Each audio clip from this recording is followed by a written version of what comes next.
988 కోట్లతో SC ST చిన్న సన్నకారు రైతుల భూమి అభివృద్ధి అధ్యక్ష 1842.18 కోట్లతో సీసీ రోడ్లు వ్యవసాయ క్షేత్రాలు మెటల్ రోడ్లు అదేవిధంగా గ్రామీణ ప్రాంతాలకు మరి ప్రాజెక్టుల అనుసంధానం ఇవన్నీ కూడా చేయడం జరిగింది అధ్యక్ష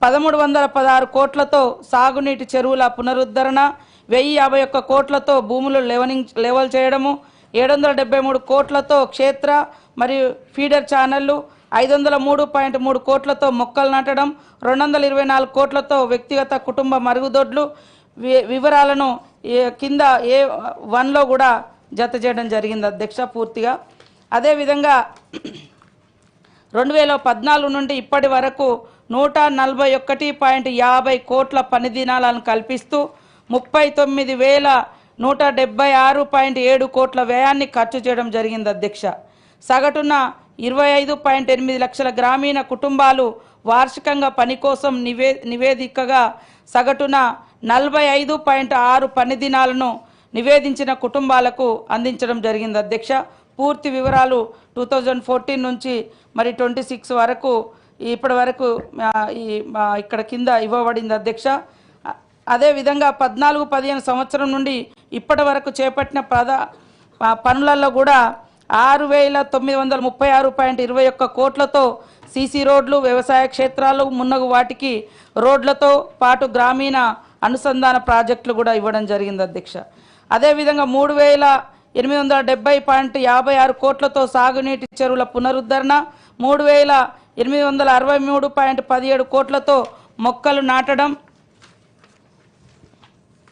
అదేవిధంగా 2,494.87 కోట్లతో భూమిని లెవెల్ చేసే పనులు చేపట్టడం 2,226.73 కోట్లతో భూసారం తేమ పరిరక్షణ పనులు 890.3 కోట్లతో క్షేత్ర మరియు ఫీడర్ ఛానళ్లు 1851.19 కోట్లతో నర్సరీలలో మొక్కలు పెంచడం 510.73 కోట్లతో వ్యక్తిగత మరుగుదొడ్ల అధ్యక్ష ఇలా అన్ని పనులు అంటే గ్రామాలలో పబ్లిక్ కావాల్సినటువంటి మేజర్ మౌలిక వసతులను కల్పించడంలో ఉపాధి హామీ చట్టం చాలా అద్భుతంగా పనిచేసి గ్రామాల అభివృద్ధే కాకుండా వ్యక్తిగతమైనటువంటి అసెట్స్ను కూడా మరి ప్రజలకు అందించి పేదరిక నిర్మూలనలో క్రియాశీల పాత్ర దాదాపుగా మరి 2005 నుంచి ఈ రోజు వరకు మనము ఉపయోగించుకోవడం జరిగింది అధ్యక్ష పారదర్శకత జవాబుదారీతనానికి ఉత్పాదక మరియు మన్నికైన ఆస్తులను కల్పించడానికి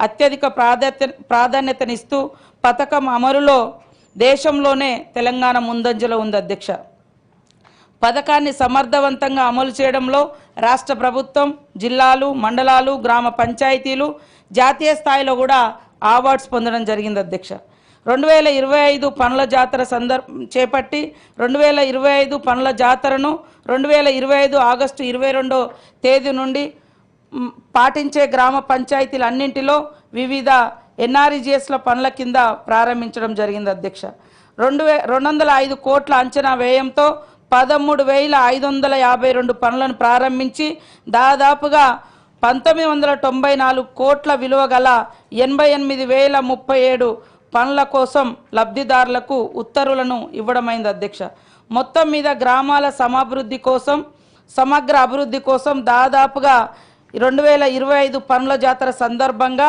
2,199 కోట్ల విలువ గల 1,01,589 పనులను ప్రారంభించడం జరిగింది అధ్యక్ష ఈరోజు మరి ఏదైతే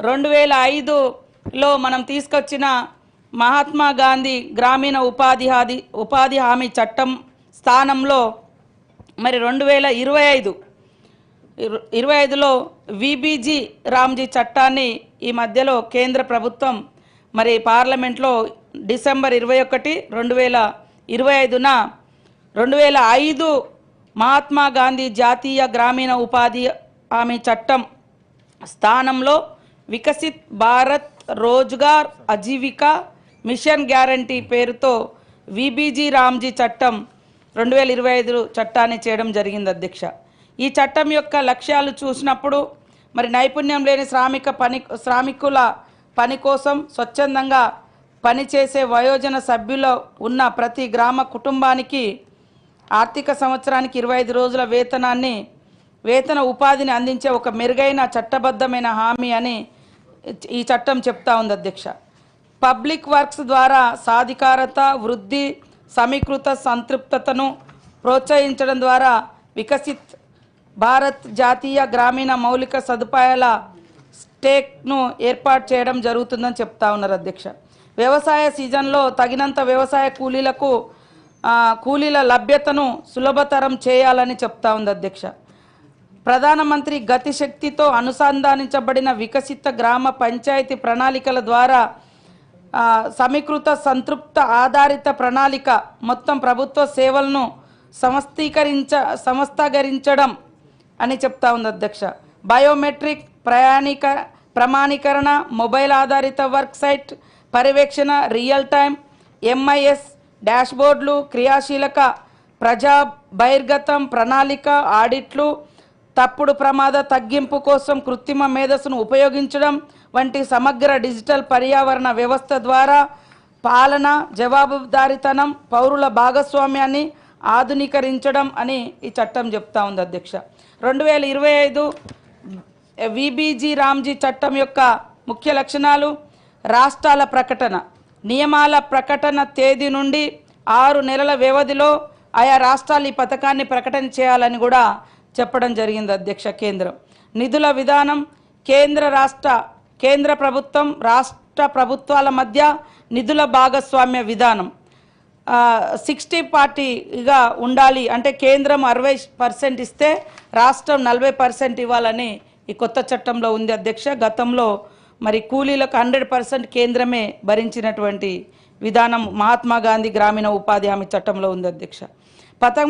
పథకం అమలు కోసం సిబ్బంది, పరిపాలన, సంస్థాగత వ్యవస్థ మద్దతు కోసం మొత్తం పనుల వ్యయంలో పరిపాలక భాగాన్ని 6% నుండి 9%కి ఈ అడ్మిన్ కాస్ట్ పెంచినట్టుగా ఈ చట్టం చెప్తుంది అధ్యక్ష.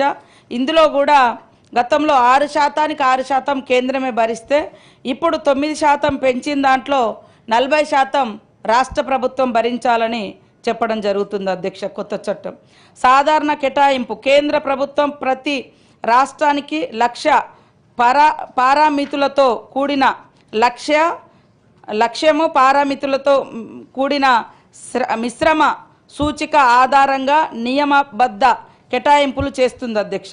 అందించిన నియమావళి కేటాయింపుల కంటే ఎక్కువ ఖర్చు రాష్ట్ర ప్రభుత్వ బాధ్యతగా ఉంది. కేంద్ర ప్రభుత్వం నిర్ణయించిన విధంగా ప్రకృతి వైపరీత్యాలు లేదా అసాధారణ పరిస్థితుల్లో అనుమతించదగిన ప్రత్యేక సడలింపులు, సకాలంలో ప్రతిస్పందన మరియు ఉపశమనం, తాత్కాలిక మార్పులను అనుమతించడం అవుతుంది అధ్యక్ష. వ్యవసాయ సీజన్లో 60 రోజులు పని లేని కాలం. ఈ చట్టం కొత్త చట్టంలో మరి 60 రోజులు వ్యవసాయ సీజన్లో బంద్ పెట్టాలని కూడా అంటే పని హక్కు కల్పించకూడదని కూడా ఈ చట్టం చెప్తుంది అధ్యక్ష. వ్యవసాయ కార్మికుల లభ్యతను నిర్ధారించడానికి రాష్ట్రాలు ఆర్థిక సంవత్సరంలో 60 రోజుల వరకు ఉండే కాలాలను తెలియచేయాలి. గరిష్ట విత్తనాలను వేయు టైం కోతల కాలంలో ఈ చట్టం కింద ఎలాంటి పనులు చేపట్టొద్దని నూతన చట్టం చెప్తా ఉంది అధ్యక్ష. పనుల ప్రణాళిక కూడా వికసిత గ్రామ పంచాయతీ ప్రణాళికల ద్వారా చేపట్టవలసిన సమీకృత పనులతో పాటు రామ్జీ చట్టం కింద పనులన్నింటినీ పిఎం గతిశక్తి GIS ఆధారిత పరికరాలు, ఇతర డిజిటల్ ప్రభుత్వ మౌలిక సదుపాయాలను ఉపయోగించుకొని గ్రామ పంచాయతీల అవసరాలను తీర్చడానికి ఒక భాగస్వామ్య సాక్ష్యాల ఆధారిత ప్రక్రియను రూపొందించడమైంది అధ్యక్ష. ఉత్పాదకత, స్థాపకత, పరివర్తన కలిగించే గ్రామీణ ఆస్తుల ఏర్పాటు చేసే వికసిత భారత్.com @2047 విజన్తో అనుగుణంగా బ్లాకు, జిల్లా, రాష్ట్ర స్థాయిలలో ప్రణాళికలను వికసిత్ భారత్ జాతీయ గ్రామీణ ఉపాధి సదుపాయాల స్టాక్లో సమగ్రపరచాలి అధ్యక్ష. అమలు ముసాయిదా: గ్రామ పంచాయతీ ప్రాథమికంగా అమలు బాధ్యతను పోషిస్తుంది. గ్రామ సభ పనులన్నింటి అమలును పర్యవేక్షించి సమీక్షిస్తుంది. బ్లాక్ స్థాయి ప్రణాళికలు ప్రతిపాదనల ఏకీకృతం చేయడము, సమీకరణలను సులభతరం చేయడం, ఇంటర్మీడియట్ బ్లాక్ పంచాయతీలు మండల పరిషత్తులను దృష్టి సారిస్తుంది. జిల్లా పరిషత్తులు జిల్లా డిస్ట్రిక్ట్ ప్రోగ్రామ్ కోఆర్డినేటర్కు సహాయపడుతూ అమలు పర్యవేక్షణ కోసం సమగ్ర బాధ్యతను కలిగి ఉంటాయి. డిస్ట్రిక్ట్ ప్రోగ్రామ్ కోఆర్డినేటర్ జిల్లా స్థాయిలో కార్యక్రమాలన్నింటినీ అమలు పర్యవేక్షణ సమన్వయం కోసం బాధ్యత వహిస్తారు అధ్యక్ష. ప్రోగ్రామ్ ఆఫీసర్ బ్లాక్ స్థాయిలో అమలు పర్యవేక్షణ సమన్వయం కోసం బాధ్యత వహిస్తారు అధ్యక్ష. రాష్ట్ర గ్రామీణ రోజ్గార్ గ్యారంటీ మండల స్టీరింగ్ కమిటీలు చట్టంలోని ఈ నూతన చట్టంలోని నిబంధనలను సమీక్షించడం, పర్యవేక్షించడం, సమర్థవంతంగా అమలు చేయడం కోసం రాష్ట్ర గ్రామీణ రోజ్గార్ గ్యారంటీ మండలను ఏర్పాటు చేయాలని జిఆర్జీ చట్టం చెప్తా ఉంది అధ్యక్ష. నియమబద్ధ కేటాయింపులు, సమీకరణలు అట్టి ఇతర విషయాలను సంబంధించిన అంశాలపై సిఫార్సు చేయడానికి రాష్ట్ర స్థాయి స్టీరింగ్ కమిటీలను ఏర్పాటు చేయడం అవుతుంది అధ్యక్ష. పారదర్శకత, జవాబుదారీతనం తప్పనిసరి, బయోమెట్రిక్ అటెండెన్స్, ఆస్తులకు geo tagging, real time MIS డాష్బోర్డులు, పబ్లిక్ డిస్క్లోజర్లు, సామాజిక తనిఖీలు, ఏఐ ఆధారిత ప్రణాళిక, పర్యవేక్షణ, ఫిర్యాదుల పరిష్కార యంత్రాంగం. అదేవిధంగా విబిజీరామ్జీలో ఉన్న ప్రతికూల అంశాలు చూసినప్పుడు ఈ కొత్త చట్టంలో గతంలో గ్రామ సభ ఆమోదాలు, ఉపాధి కోసం డిమాండ్ ప్రాతిపదికన కార్మిక బడ్జెట్ రూపొందించడం అయింది అధ్యక్ష. ఆ డిమాండ్కి బదులుగా ఉద్దేశిత ప్రమాణాలను ప్రాతిపదికన డిమాండ్ ఆధారిత లీగల్ ఫ్రేమ్వర్క్ నుండి కేంద్ర ప్రభుత్వం ద్వారా సాధారణ బడ్జెట్ కేటాయింపుకి జీరామ్జీ అమలు